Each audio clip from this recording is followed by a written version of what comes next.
Hi everyone, welcome to Sham institute. మనం daily current అఫైర్స్లో భాగంగా ఈరోజు ఇంపార్టెంట్ కరెంట్ ఈవెంట్స్ ఏమో ఒకసారి చూద్దాము. సో ఫస్ట్ వన్ చూసినట్లయితే ఇంటర్నేషనల్ బూకర్ ప్రైజ్ 2023 అని చెప్పేసి వార్తలు ఉండడం జరిగిందండి. సో మీ అందరికీ తెలిసిందేనండి, Booker prize, international Booker prize అని చెప్పేసి ఎవరైతే మనకి లిటరసీలో ఇస్తూ ఉంటారండి ఈ అవార్డ్స్. సో ఈ రెండు కూడా యూకే కంట్రీ ప్రొవైడ్ చేస్తూ ఉంటుంది.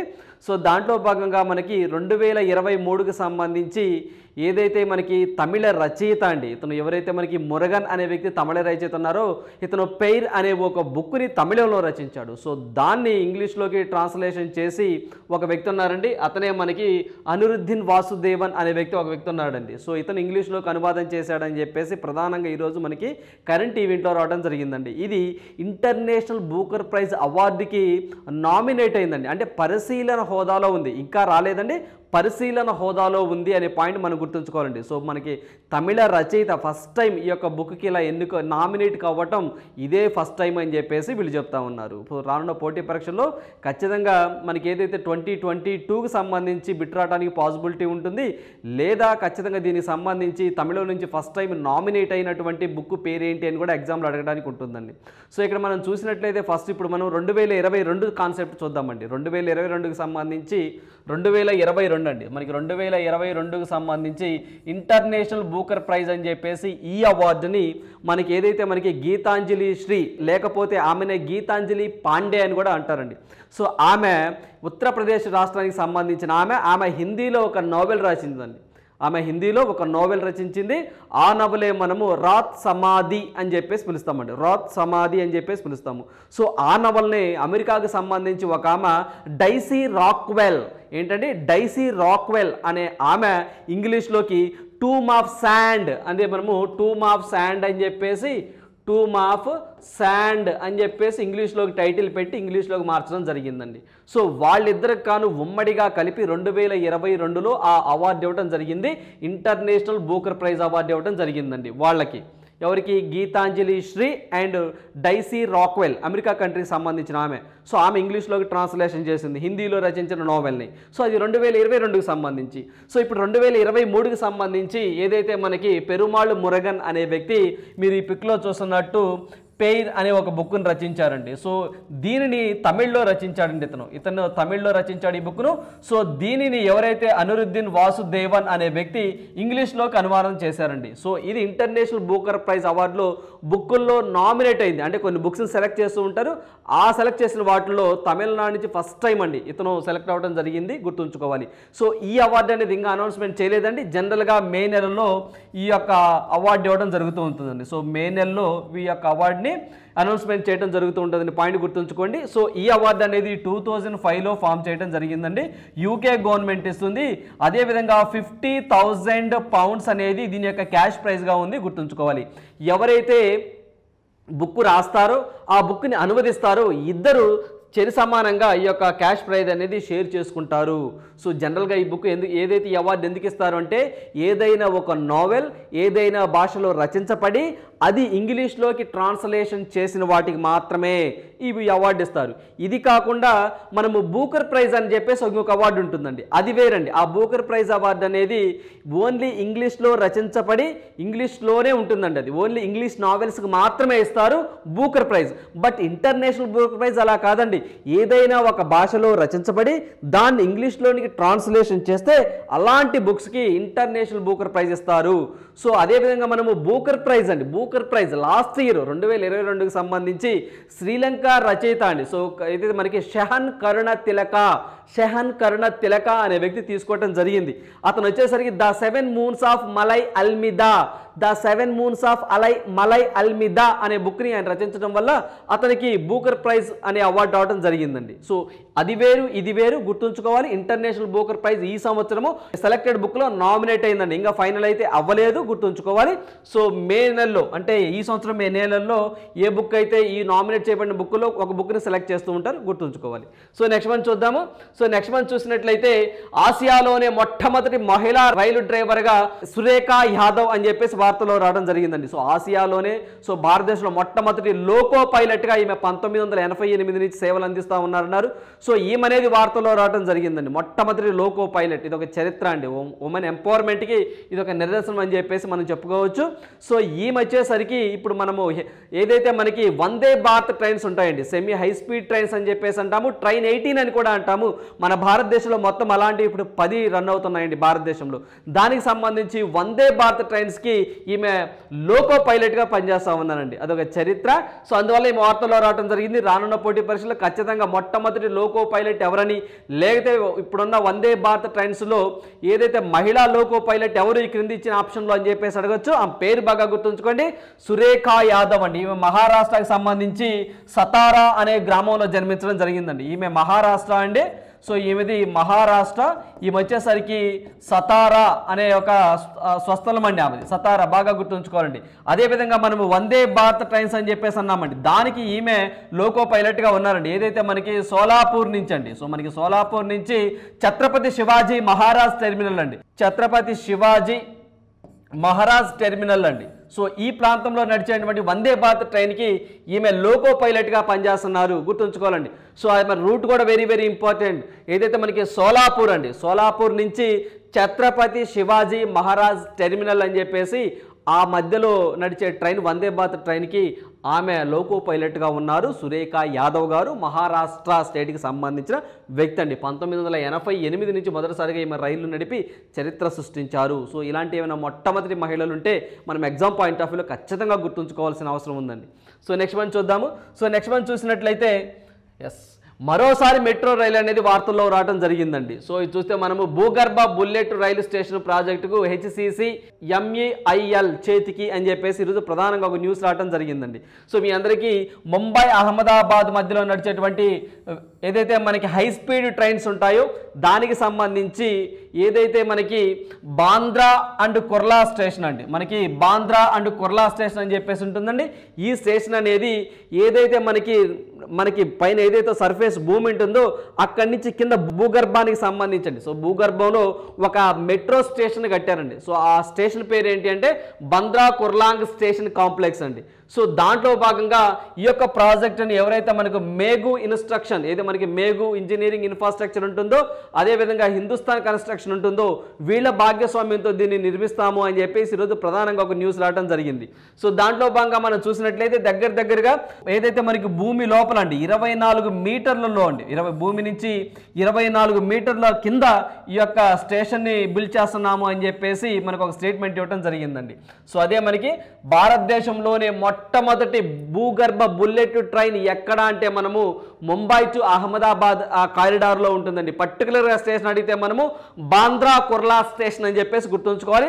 సో మనకి ఏదైతే మనకి భూమిలో నుంచి కిందకి 24 మీటర్ల కింద ఆ యొక్క రైల్వే స్టేషన్ని కన్స్ట్రక్షన్ చేయబోతున్నారండి. సో దాంట్లో భాగంగానే మనకి మేఘు ఇంజనీరింగ్ సంస్థ మరియు ముంబైకి చెందిన హిందుస్థాన్ కన్స్ట్రక్షన్ కంపెనీ అండి. సో వీళ్ళిద్దరు భాగస్వామ్యంతో ఈ యొక్క స్టేషన్ బిల్డ్ చేస్తున్నారు, బాగా గుర్తుంచుకోవాలండి. సో అదేవిధంగా ఏదైనా ఏకైక భూగర్భ స్టేషన్గా ఇది నిలుస్తుందని చెప్పేసి, సో అదేవిధంగా 24 మీటర్ల లోతులో ఈ యొక్క స్టేషన్ చేస్తున్నారని చెప్పేసి, ఇది 3 అంతస్తులు అండి. ఈ స్టేషన్ అనేది 3 అంతస్తులు అని చెప్పేసి మీరు గుర్తుంచుకోవాలి. అదేవిధంగా ఏదైతే దీనికి సంబంధించి ఒక ట్రాక్స్ ఉంటాయో అలాంటి ట్రాక్స్ అండి, మొత్తము 10 ట్రాక్స్ ఉంటాయండి, అంటే 10 ప్లాట్ఫామ్స్ ఉంటాయని చెప్పి చెప్తున్నారండి. ఒక్కొక్క ప్లాట్ఫామ్ వచ్చేసరికి దగ్గరగా 414 మీటర్లు అని చెప్పేసి, ఒక్కొక్క ఏదైతే మనకి ప్లాట్ఫామ్ ఉంటుందో అది దగ్గర 16 కోచెస్కి స్థలంగా ఉంటుందని చెప్పేసి కూడా వీళ్ళు చెప్తా ఉన్నారండి. ఇవన్నీ కూడా మనం బాగా గుర్తుంచుకోవాల్సిన అంశాలండి.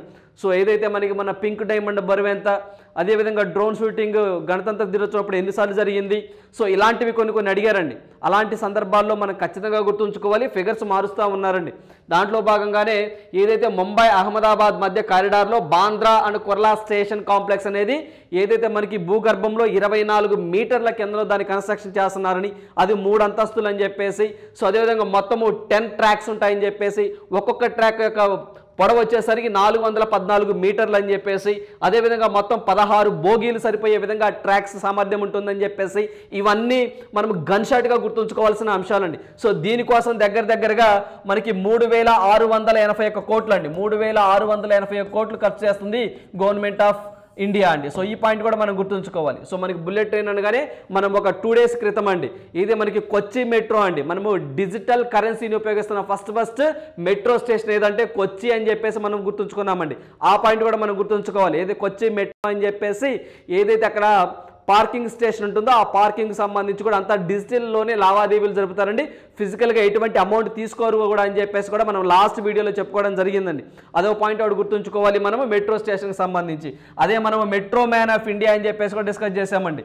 మెట్రో మ్యాన్ ఆఫ్ ఇండియా అంటే ఈ శ్రీధరన్ అని చెప్పేసి కేరళ రాష్ట్రానికి సంబంధించిన వ్యక్తి అని చెప్పేసి చెప్పుకున్నాం.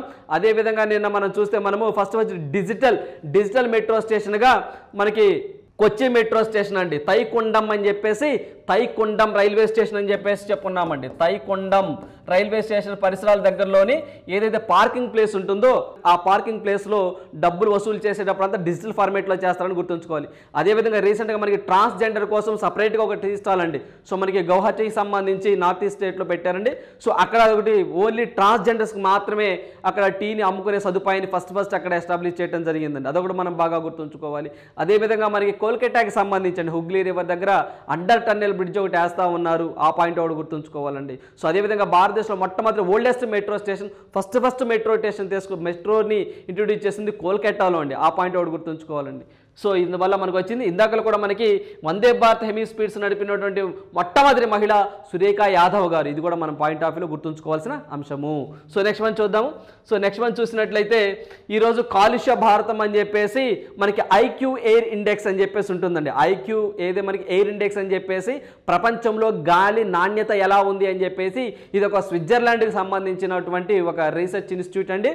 సో ఇది అనేది ఈరోజు రిపోర్ట్ విడుదల చేయడం జరిగిందండి. సో రానున్న పోటీ పరీక్షలో ఖచ్చితంగా మనం రిపోర్ట్స్ గురించి 1 or 2 బిట్స్ అండి, ఒకటి కాదండి, సో 2-3 బిట్స్ ఎక్స్పెక్ట్ చేయొచ్చండి. ఏదైతే మనకి ఈ యొక్క నీతి ఆయోగ్ రిపోర్ట్స్ కానివ్వండి, ఆర్బీఐ రిపోర్ట్స్ కానివ్వండి, నాబార్డ్ రిపోర్ట్స్ కానివ్వండి, ఇలాంటివి international IQ air quality index కానివ్వండి, సో అదేవిధంగా మనకి హెన్లీ పాస్పోర్ట్ ఇండెక్స్లు కానివ్వండి, ఇలాంటివి మనము 2-3 బిట్స్ ఎక్స్పెక్ట్ చేయొచ్చండి. సో దాంట్లో భాగంగా మనకి రీసెంట్గా ఈరోజే వచ్చిందండి ఈ ఇండెక్స్. దీంట్లో భాగంగా చూస్తే మనం స్విట్జర్లాండ్కి చెందిన ఈ యొక్క ఐక్యూ ఎయిర్ సంస్థ అండి. దీని ప్రకారము ఏదైతే నగరాలు, రాజధానులు, మెట్రో స్టేషన్స్ ఏవైతే కలుషితంగా ఉన్నాయో, పొల్యూట్ అయిపోయిన వాటికి ర్యాంకులు ఇవ్వడం జరిగిందండి. సో దాంట్లో భాగంగా మనం చూసుకుంటే మన భారతదేశం అనేది 8వ స్థానంలో ఉందండి. సో అంతకుముందు 5వ స్థానంలో ఉండేదండి. సో ఈ నివేదిక ప్రకారం ప్రపంచంలోని అత్యంత కాలుష్య దేశాల జాబితాలో భారతదేశం అనేది 8వ స్థానంలో నిలిచిందండి. ఆ పాయింట్ గుర్తుంచుకోవాలి, 8వ స్థానంలో నిలిచిందండి. సో అంతకుముందు ప్రీవియస్ ఇయర్ అయితే మాత్రము అంటే 2022 అయితే మాత్రం మనం ప్రీవియస్ 5వ స్థానంలో ఉన్నామండి. సో 5వ స్థానంలో ఉన్నాము. సో 5వ స్థానం నుంచి ఇప్పుడు 8వ స్థానానికి వచ్చాము అని చెప్పేసి రిపోర్ట్ చెప్తా ఉందండి. అదేవిధంగా ప్రపంచంలోని 50 అత్యంత కలుషిత నగరాలలో 39 మన భారతదేశంలోనే ఉన్నాయని చెప్పేసి ఈ యొక్క ఐక్యూ ఇండెక్స్ వాళ్ళు డిక్లేర్ చేయడం జరిగిందండి. ఈ పాయింట్ ఒకటి గుర్తుంచుకోవాలి. అదేవిధంగా ఏవైతే కొన్ని నగరాలు ఉంటాయండి, పాకిస్తాన్లో లాహోర్ అనేది అత్యంత కలుషితమైన నగరంగా అండి, అంటే మనకి ఎయిర్ పొల్యూషన్ బాగా ఉందని చెప్పేసి వీళ్ళు డిక్లేర్ చేయడం జరిగిందండి. సో పాకిస్తాన్కి సంబంధించి. సో అదేవిధంగా లాహోర్ అండి, పాకిస్తాన్లో లాహోర్ అనేది వీళ్ళకి సంబంధించి నగరాలు, రాజధానులు, మెట్రో అని చెప్పేసి కేటగిరీగా డివైడ్ చేశారండి. దాంట్లో నగరాల కేటగిరీలో పాకిస్తాన్లో ఉన్నటువంటి లాహోరు ప్రపంచంలోనే అత్యంత కలుషితమైన నగరంగా వీళ్ళు గుర్తించడం జరిగిందండి. అదేవిధంగా సెకండ్ వచ్చేసరికి చైనా అండి, చైనాలోని హటన్ అనే ఒక నగరము అత్యంత కలుషితమైన నగరంగా వీళ్ళు డిక్లేర్ చేశారు. ఆ థర్డ్ ప్లేస్లోనే మనకి రాజస్థాన్ అండి, మన భారతదేశంలోని రాజస్థాన్లోని బీవడి అనే ఒక నగరము అత్యంత కలుషితమైన నగరంగా ఉంది. ఆ తర్వాత ఢిల్లీ ఉందండి. సో ఢిల్లీని 2 కేటగిరీస్గా డివైడ్ చేశారండి. సో ఢిల్లీ నగరాల పరంగా చూసుకున్నా లేదా క్యాపిటల్ పరంగా చూసుకుంటే, నగరాల పరంగా చూసుకుంటే ఢిల్లీ 4 అండి, గుర్తుంచుకోవాలి. అదేవిధంగా రాజధానుల కేటగిరీగా తీసుకున్నట్లయితే ఫస్ట్ చాద్ అని చెప్పేసి ఒక కంట్రీ అండి, దాని క్యాపిటల్ వచ్చేసరికి మనము ఎండర్జ్మెన్ అని చెప్పేసి ఉంటుందండి, ఎండర్జ్మెన్ అని చెప్పేసి. సో అది అత్యంత కలుషితమైన రాజధానిగా చరిత్రలో ఉందండి. ఆ తర్వాత మందే ఉందండి, ఢిల్లీ ఉంది. సో అదేవిధంగా మన భారతదేశంలో మెట్రోలు అండి, మెట్రో సిస్టమ్ అండి. సో మెట్రోలు కలుషితమైన మెట్రోలుగా ఎక్కడున్నాయంటే ఫస్ట్ మనకి ఢిల్లీ మెట్రో అండి, తర్వాత కోల్కతా అని ఈ 2 అత్యంత కలుషితమైన నగరాలుగా ఈ యొక్క ఐక్యూ ఇండెక్స్ వాళ్ళు డిక్లేర్ చేశారు. అదేవిధంగా హైదరాబాద్ వచ్చేసరికి 199వ ప్లేస్లో ఉంది, బెంగళూరు వచ్చేసరికి 440 ప్లేస్లో ఉందండి. సో ఇక్కడ మనం బాగా గుర్తుంచుకోవాల్సింది ఫస్ట్ నగరాలు, రాజధాని అండ్ మెట్రో, ఇవి బాగా గుర్తుంచుకోవాలండి. అదేవిధంగా WHO లెక్కల ప్రకారం అండి, WHO లెక్కల ప్రకారము క్లీనెస్ట్ సిటీగా అంటే క్లీనెస్ట్ మనకి మెట్రోస్గా మనకి చెన్నై, తమిళనాడు అండి. సో మనకి చెన్నై క్లీనెస్ట్ మెట్రోగా అది ఒకటి వార్తల్లోకి రావడం జరిగిందండి, చెన్నై. సో మనకి చెన్నై అండి, సో మనకి చెన్నై అనేది మనకి క్లీనెస్ట్ WHO లెక్కల ప్రకారము క్లీనెస్ట్ మెట్రోగా మీకు వార్తల్లో రావడం జరిగిందండి, క్లీనెస్ట్ మెట్రోగా వార్తల్లోకి రావడం జరిగింది, గుర్తుంచుకోవాలి. అంటే అత్యంత మనకి పరిశుభ్రమైన మెట్రో సిటీగా ఈ యొక్క WHO అనేది చెన్నై గుర్తించారు అని చెప్పేసి. సో అదేవిధంగా వీళ్ళు కూడా చెన్నై అనేది క్లీనెస్ట్ రిపోర్ట్లో వీళ్ళు క్లీనెస్ట్ మెట్రో స్టేషన్గా మెట్రో రాజధానిగా దీన్ని డిక్లేర్ చేయడం జరిగింది, గుర్తుంచుకోవాలండి. సో భారతదేశం అనేది ఈ సంవత్సరం అనేది 8వ స్థానంలో ఉంది, ప్రీవియస్ 5వ స్థానంలో ఉంది. సో ఇదంతా ఎయిర్ క్వాలిటీ ఇండెక్స్ ప్రకారం అండి. ఇది ఏ కంట్రీకి సంబంధించిందంటే స్విట్జర్లాండ్ కంట్రీకి సంబంధించింది, గుర్తుంచుకోవాలి. సో అదేవిధంగా నెక్స్ట్ వన్ చూద్దాం. MCLR అంటే ఏమిటి అని చెప్పేసి ఈరోజు ప్రధానంగా న్యూస్లో రావడం జరిగిందండి. సో మనకి రానున్న పోటీ పరీక్షలో ఇలాంటి అబ్రివేషన్స్ అండి, మనకి ఫుల్ ఫామ్ కూడా మనం బాగా గుర్తుంచుకోవాలి. అసలు MCLR అంటే ఏంటి, అసలు ఈ MCLRని ఇండియాలో ఎప్పుడు ఇంట్రొడ్యూస్ చేశారు, ఈ 2 పాయింట్లు తెలుసుకుంటే ఎగ్జామ్ పాయింట్ ఆఫ్ వ్యూలో సరిపోతుంది. సో మనం MCLR అంటే ఏవైతే మనకి లోన్స్ ఇవ్వడానికి బ్యాంకులకు కూడా కొంత ఖర్చు అవుతుంది. సో ఏదైతే మనకి బ్యాంకులు లోన్ ఇచ్చేటప్పుడు కనీసం ఇంత రేట్ ఆఫ్ ఇంట్రెస్ట్ కాడికి తక్కువగా ఇవ్వకూడదు అని చెప్పేసి వాళ్ళకి బేస్ రేట్ ఒకటి పెట్టుకుంటారండి. దాన్నే మనము MCLR అని చెప్పేసి అంటాం. సో MCLR అంటే M means marginal, C means cost, L means lending, R means rate అండి. అంటే marginal cost of funds based lending rates అని చెప్పేసి మనం గుర్తుంచుకోవాలి. సో ఎక్కువగా మనకి ఎగ్జామ్ పాయింట్ ఆఫ్ వ్యూలో దీని యొక్క అబ్రివేషన్ బాగా గుర్తుంచుకోవాలండి, అబ్రివేషన్ బాగా గుర్తుంచుకోవాలి.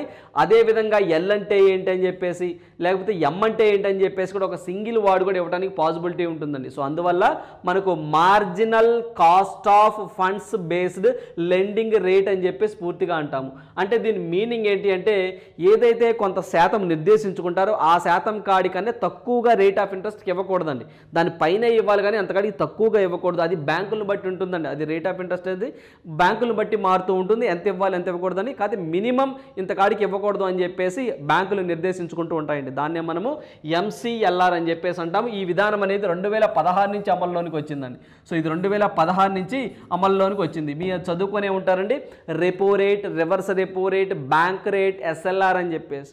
సో అవి చేంజ్ అయినప్పుడు ఇవి కూడా కొంతవరకు చేంజ్ అవుతుందని చెప్పేసి రిజర్వ్ బ్యాంక్ ఆఫ్ ఇండియా చెప్తా ఉన్నారు. మీ అందరికీ తెలిసిందండి, రెపో రేట్ అంటే ఏవైతే మనకి RBI దగ్గర నుంచి బ్యాంకులు అప్పు తెచ్చుకుంటాయో వాటి మీద బ్యాంకులు కట్టే వడ్డీ రేట్నే రెపో రేట్ అని, రివర్స్ రెపో రేటు అంటే బ్యాంకుల దగ్గర ఉన్నటువంటి ఎక్సెస్ అమౌంట్ ఏవైతే ఉంటాయో అవి RBI దగ్గర పెడితే RBI వాటి మీద ఇచ్చే వడ్డీ రేట్నే రివర్స్ రెపో రేట్ అంటారని, CRR క్యాష్ ఏదైతే మనకి CRR ఉంటుందో క్యాష్ రివర్స్ రేషియో అని చెప్పేసి అంటామండి. ఇదేంటి అంటే ఖచ్చితంగా ఒక బ్యాంకు పెట్టేటప్పుడు కొంత అమౌంట్ అనేది రిజర్వ్ బ్యాంక్ ఆఫ్ ఇండియా దగ్గర పెట్టాలని చెప్పేసి.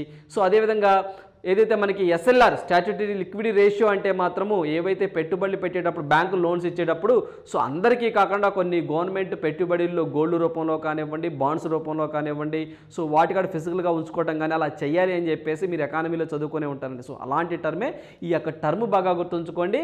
సో ఏదైతే మనకి కొంత ఏదైతే ఈ యొక్క రేట్ ఉంటుందో marginal cost of funds based lending rate, దీనికంటే తక్కువగా రుణాలు ఇవ్వడానికి వీలు లేదు. దీని ప్రకారం ఎప్పటి నుంచి అమల్లోకి వచ్చింది 2016 అనగానే మీకు UPI కూడా గుర్తు రావాలండి, యూనిఫైడ్ పేమెంట్ ఇంటర్ఫేస్. భారతదేశంలో మొట్టమొదటిసారిగా ఈ UPIని ఎప్పటి నుంచి అమల్లోకి తీసుకొచ్చారంటే 2016 నుంచి తీసుకొచ్చారు. ఈ UPI ఎవరి ఆధ్వర్యంలో పనిచేస్తుంటే national payments corporation of India అని చెప్పేసి గుర్తుంచుకోవాలి. ఆ national payment corporation of India హెడ్గా ఎవరు వచ్చారంటే దిలీప్ ఆస్బే అనే వ్యక్తి రావడం జరిగింది.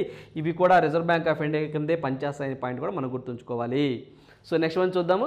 సో నెక్స్ట్ వన్ చూసినట్లయితే Nitin Gadkari unveiled first methanol run buses in Bengaluru. So ఏదైతే మనకి మెథనాల్తో రన్ అయ్యేటువంటి బస్సెస్ని మనకి బెంగళూరులో నితిన్ గడ్కరీ గారు ప్రారంభించారు అని చెప్పి చెప్తున్నారండి.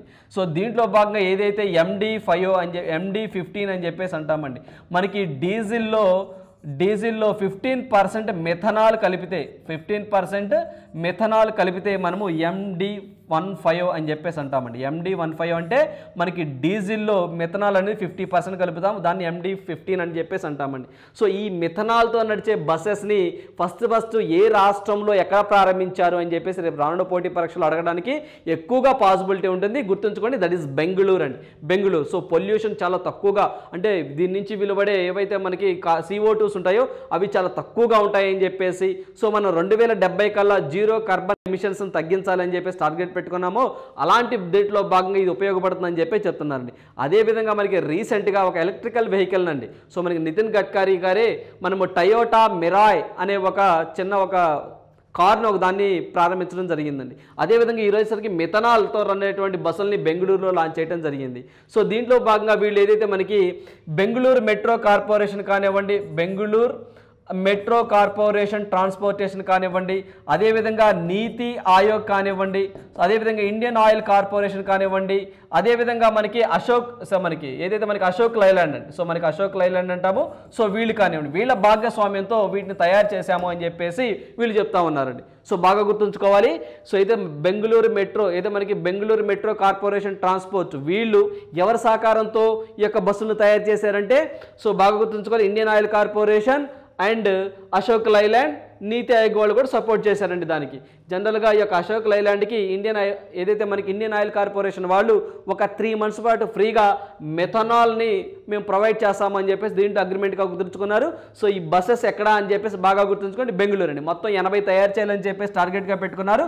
ఇప్పుడైతే మాత్రం ప్రజెంట్ 20ని వీళ్ళు రిలీజ్ చేయడం జరిగిందండి, 20. అదేవిధంగా భారతదేశంలో మొట్టమొదటిసారిగా ఇథనాల్ అయితే మాత్రము మనము ఇథనాల్తో అయితే మాత్రం నడిచే బస్సు నాగపూర్ అండి. సో మనకి నాగపూర్ మహారాష్ట్రలో ప్రారంభించడం జరిగింది. గుర్తుంచుకోవాలి, రెండింటికి వేరియేషన్ ఉందండి.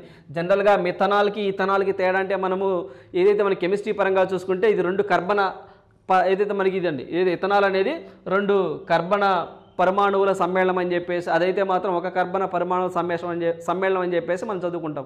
సో 2 బాగా గుర్తుంచుకోండి అండి. మిథనాల్ అయితే మాత్రం బెంగళూరు అండి, ఇథనాల్ అయితే మాత్రం నాగపూర్ అండి. సో ఇవి బాగా గుర్తుంచుకోవాలి. నాగపూర్లో కూడా మన బస్సెస్ని ఇథనాల్తో నడిచే బస్సెస్ని ప్రారంభించడం జరిగింది. ఈరోజు మనకి మిథనాల్ వచ్చిందండి. సో మిథనాల్ అయితే మాత్రము మనం బెంగళూరు అని చెప్పేసి మనం బాగా గుర్తుంచుకోవాలండి, వెరీ వెరీ ఇంపార్టెంట్. అదేవిధంగా ఏవైతే ఇథనాల్తో నడిచే నాగపూర్ బస్సులు అండి, దీనికి సంబంధించి అయితే మన స్వీడన్ కంట్రీకి సంబంధించి స్కానియా అని చెప్పేసి ఒకటి ఉంటుందండి. స్కానియా అనే కంపెనీ తయారు చేసిందండి, గుర్తుంచుకోవాలి. ఇది వచ్చేసరికి మనకి స్వీడన్కి సంబంధించండి, స్వీడన్కి సంబంధించిన ఒక స్కానియా అనే కంపెనీ ఇథనాల్తో నడిచే బస్సుల్ని తయారు చేసింది. సో నాగపూర్లో ఫస్ట్ ఇంట్రడ్యూస్ చేశారు. ఇది వచ్చేసరికి మిథనాల్ బెంగళూరు, గుర్తుంచుకోవాలి. ఇది ఎవరు అంటే మన స్వదేశీ పరిజ్ఞానంతో ఐఓసి అశోక్ లైలాండ్ వాళ్ళు, ఎవరి సహకారంతో నీతి ఆయోగ్ వాళ్ళ సహకారంతో. ఇదంతా కాన్సెప్ట్ అండి. ఈ రెండింటి మనము చాలా జాగ్రత్తగా చదువుకోవాలి రానున్న పోటీ పరీక్షల్లో. సో నెక్స్ట్ మనం చూద్దాము. సో మనకి ఈరోజు ఏదైతే మనకి ఒక లెజెండ్ అండి, ఆయన పేరు డిక్ ఫోస్బర్రీ అని చెప్పేసి, ఇతను ఒక హై జంపర్ అండి, అమెరికా కంట్రీకి సంబంధించిన వ్యక్తి. ఈరోజు చనిపోవడం జరిగిందండి, వార్తల్లోకి వచ్చున్నారు, గుర్తుంచుకోవాలి. సో ఇతను వచ్చేసరికి డిక్ ఫోస్బర్రీ పాసెస్ అవే అని చెప్పేసి రావడం జరిగిందండి. హై జంప్ అథ్లెటిక్ అండిన ఒక అథ్లెట్, అతనే హై జంప్ అంటే అంటాము అతనండి. సో ఇతను 1968లో అండి మనకి ఒలింపిక్స్లో మనకి గోల్డ్ మెడల్ సాధించడం జరిగిందండి. సో మనకి గోల్డ్ మెడల్ సాధించడం జరిగిందండి 1968లో. సో మనకి మెక్సికోలో జరిగిందండి అప్పుడు మ్యాచ్. సో ఈ మెక్సికోలో అప్పుడు మనకి ఇతను విన్ అవడం జరిగింది, గోల్డ్ మెడల్ సాధించాడండి. అమెరికా కంట్రీకి సంబంధించిన వ్యక్తి, గుర్తుంచుకోవాలి. రేపు రాను పోటీ పరీక్షల్లో ఇక డిక్ ఫోస్బర్రీ చనిపోయారు కదా, అతను ఏ క్రీడకు సంబంధించిన వ్యక్తి అని అడుగుతాడండి. అప్పుడు మనం గుర్తుంచుకోవాల్సింది హై జంప్ అండి. లేదా ఇతను చనిపోయాడు కదా, ఇతను ఏ కంట్రీకి సంబంధించిన వ్యక్తి అని అడుగుతాడు, గుర్తుంచుకోవాలి. అమెరికా కంట్రీకి సంబంధించిన వ్యక్తి అండి. చనిపోయిన వ్యక్తులు అనే టాపిక్లో మనం చదువుకుంటూ ఉంటాము. సో ఇలాంటివి కొన్ని బాగా ఇతను ఒకప్పుడు బాగా ఫేమస్ అండి. సో అందువల్ల మనం ఖచ్చితంగా చదువుకోవాలి. 1960లో స్టార్ట్ చేసి 68 ఆ టైంలో ఇతను బాగా పర్ఫామ్ చేశాడని చెప్పేసి కూడా మనం న్యూస్లో చదువుకోవాలండి. సో నెక్స్ట్ వన్ చూద్దాము. సో నెక్స్ట్ వన్ చూసినట్లయితే ఈరోజు సంక్షేమం తోడుగా అభివృద్ధి అని చెప్పేసి ఈరోజు ప్రధానంగా ఒక న్యూస్ రావడం జరిగిందండి. సో మనకి ఏదైతే బడ్జెట్ అనేది రేపు 17వ తారీఖు 16వ తారీఖు అలా ప్రవేశపెడతామని చెప్పేసి ఆంధ్రప్రదేశ్ అసెంబ్లీ డిక్లేర్ చేయడం జరిగిందండి. దాంట్లో భాగంగానే ఉభయ సభలను ఉద్దేశించి మనకి ఎవరైతే నూతన గవర్నర్ అండి, అదే మనకి జస్టిస్ అబ్దుల్ నజీర్ గారండి, రెండు ఉభయ సభలను ఉద్దేశించి మాట్లాడటం జరిగిందండి. సో ఈ యొక్క గత సంవత్సరంలో ఏం చేశాము, సో ఈ 4 సంవత్సరాల్లో మేము ఏం చేశాము, అంటే ప్రభుత్వం సాధించిన లక్ష్యాలు ఏమిటి, ఎటువంటి సంక్షేమ పథకాలు తీసుకొచ్చాము అని చెప్పేసి ఈయన ఉభయ సభలను ఉద్దేశించి మాట్లాడుతూ ఉన్నాడండి. సో దీనికి సంబంధించి కూడా మనం రేపు రాబోయే మెయిన్స్ ఎగ్జామ్లో మనకు కావాల్సిన ఇంపార్టెంట్ పాయింట్స్ కొన్ని సెలెక్ట్ చేసుకున్నామండి దీంట్లో నుంచి.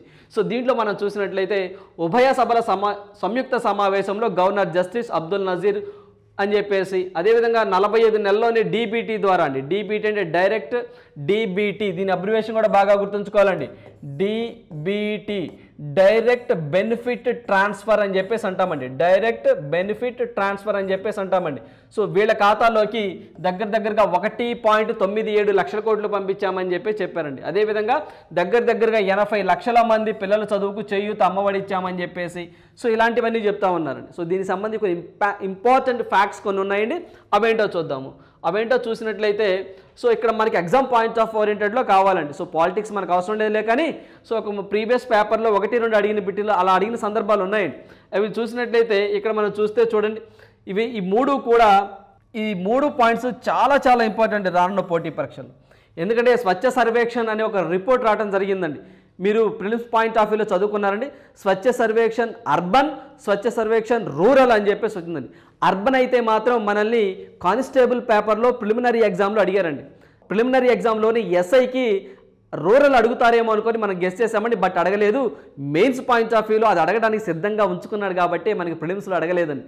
సో దానికి సంబంధించి పర్టికులర్గా స్వచ్ఛ సర్వేక్షణ్ రూరల్కి సంబంధించి మన ఆంధ్రప్రదేశ్ స్టాండ్ ఏంటి ఒకసారి చూద్దామండి. ఇక్కడ మనం చూసినట్లయితే స్వచ్ఛ సర్వేక్షణ్ 2022లో సౌత్ జోన్ కేటగిరీలో అండి, అంటే మళ్ళీ వీటిని కేటగిరీస్గా విడగొట్టడం జరిగిందండి. సో ఆ సౌత్ జోన్ కేటగిరీలో 50,000 నుంచి 1,00,000 జనాభా కేటగిరీ కింద పులివెందులకు innovation and best practices award లభించింది. పాయింట్ నెంబర్ 1 బాగా గుర్తుంచుకోవాలండి. స్వచ్ఛ సర్వేక్షణ్ ప్రకారం అండి, ఇది స్వచ్ఛ సర్వేక్షణ్ 2022 ఈ రిపోర్టు ప్రకారము సౌత్ జోన్ కేటగిరీలో 50,000 నుంచి 1,00,000 జనాభా కేటగిరీలో పులివెందులకు innovation and best practices award లభించింది. Innovation and best practices award లభించింది. అదేవిధంగా నెక్స్ట్ చూసినట్లయితే 10 లక్షలకు పైగా జనాభా గల నగరాలలో విభాగంలో విశాఖపట్నానికి ఏదైతే మనకి టాప్ ఇంపాక్ట్ క్రియేటర్ సిటీగా పురస్కారం లభించింది. గుర్తుంచుకోవాలండి, టాప్. సో మనకి టాప్ ఇంపాక్ట్ క్రియేటర్ సిటీగా పురస్కారం లభించింది. నెక్స్ట్ అండి, విజయవాడ నగరపాలక సంస్థకు పరిశుభ్రమైన నగరం నేషనల్ క్యాపిటల్ అవార్డు రావడం జరిగిందండి. అంటే ఏదైతే మనకి తడి చెత్త పొడి చెత్త ఇలాంటి మనకి వేరు చేసి వేయటం అని చెప్పేసి చెప్తా చూసారండి, చెత్త సేకరణలో భాగంగా. సో ఇలాంటివన్నీ మనము ఇలాంటివి ఇస్తూ ఉంటారండి. దాంట్లో భాగంగా మీరు 3 పాయింట్లు గుర్తుంచుకోవాలండి. నేషనల్ క్యాపిటల్ అవార్డు అండి, పరిశుభ్రమైన నగరంగా అయితే విజయవాడ. అది కాకుండా టాప్ ఇంపాక్ట్ క్రియేటర్ సిటీగా అయితే మాత్రం 10 లక్షల పైన జనాభాలో విశాఖపట్నం. సో అదేవిధంగా 50,000 నుంచి 1,00,000 జనాభా అయితే మాత్రం Pulivendula innovation and best practices award రావడం జరిగిందండి. ఈ 3 కూడా గుర్తుంచుకోవాలి.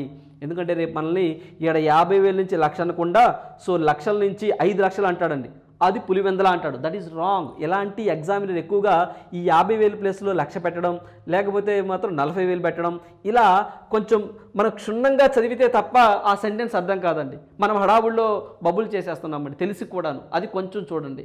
సో ఇలా కాన్సెప్ట్గా అడగడం జరుగుతుందండి. సో నెక్స్ట్ చూస్తే మనకి చూడండి, ఏదైతే మనకి దిశ యాప్ అండి, ఇప్పటి వరకు దగ్గరగా 1.36 కోట్ల మంది యొక్క దిశ యాప్ని డౌన్లోడ్ చేసుకున్నారు. సో బాగా గుర్తుంచుకోవాలండి, ఇది ఆపదలో ఉన్న మహిళలకు రక్షించే విధంగా ఈ యొక్క దిశ యాప్ను తీసుకురావడం జరిగింది. దీంట్లో భాగంగానే 1.36 కోట్ల మంది డౌన్లోడ్ చేసుకున్నారు, ఇదొక ఫ్యాక్ట్. అదేవిధంగా మనకి వైఎస్ఆర్ 0 వడ్డీ పథకం కింద దగ్గరగా 1.02 కోట్ల మంది అండి. సో బాగా గుర్తుంచుకోవాలి. సో వీళ్ళు మహిళలు బెనిఫిట్ పొందుతున్నారు అని చెప్పేసి గుర్తుంచుకోవాలండి. సో ఈ అమౌంట్ అనేది నెగ్లిజిబుల్ అండి. సో అమౌంట్ అనేది గుర్తుంచుకోవాల్సిన అవసరం లేదు, కానీ బెనిఫిషరీస్ బాగా గుర్తుంచుకోవాలండి. 1.02 కోట్ల మంది అండి. అదేవిధంగా ఇక్కడ మనం చూస్తే వెరీ ఇంపార్టెంట్, పెన్షన్ కానుక కింద అండి, వైఎస్ఆర్ పెన్షన్ కానుక కింద మొత్తం ఎంతమంది పెన్షన్ పొందుతున్నారు అంటే 64.45 అండి. అంటే 64,45,000 మంది ఈ యొక్క పెన్షన్ తీసుకుంటున్నారు, గుర్తుంచుకోవాలి.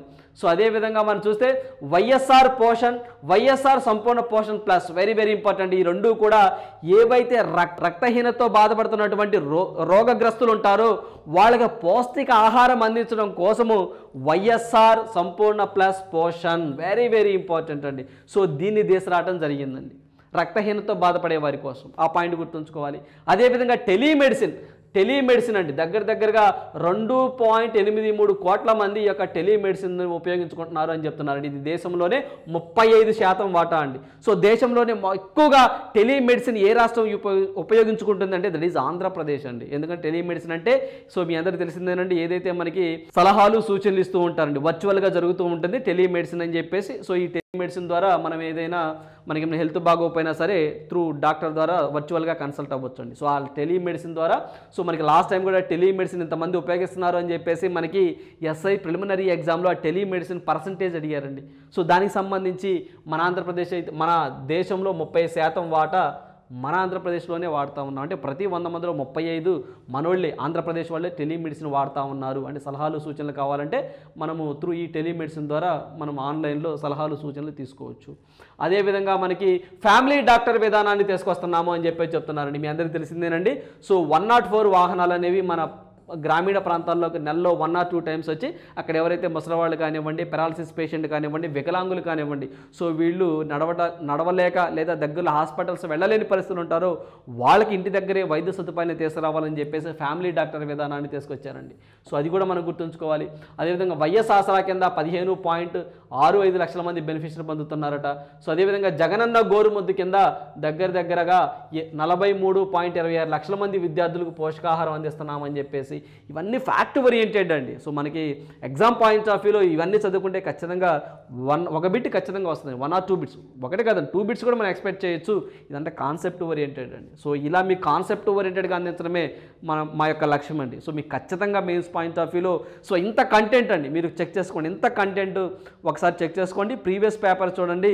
సో ఖచ్చితంగా మీకు మెయిన్స్ పాయింట్ ఆఫ్ వ్యూలో ఇవి ఉపయోగపడతాయండి. సో ఈ కంటెంట్ అంతా మనం ఎక్కడి నుంచి తీసుకున్నామంటే స్వయానా మన గవర్నర్ గారు ఎవరైతే ఉన్నారో అబ్దుల్ నజీర్ గారు, ఇతను నిన్న ఉభయ సభలను ఉద్దేశించి మాట్లాడడం జరిగిందండి. సో దాంట్లో భాగంగా ఈ కంటెంట్ అంతా తీసుకోవడం జరిగింది, గుర్తుంచుకోవాలి మెయిన్స్ పాయింట్ ఆఫ్ వ్యూలో. సో ఇవ్వండి ఈరోజు ఉన్న ఇంపార్టెంట్ కరెంట్ ఈవెంట్స్. సో ఖచ్చితంగా ఈ వీడియో మీకు నచ్చితే లైక్ చేయండి, షేర్ చేయండి. So thank you, all the best for your upcoming exams.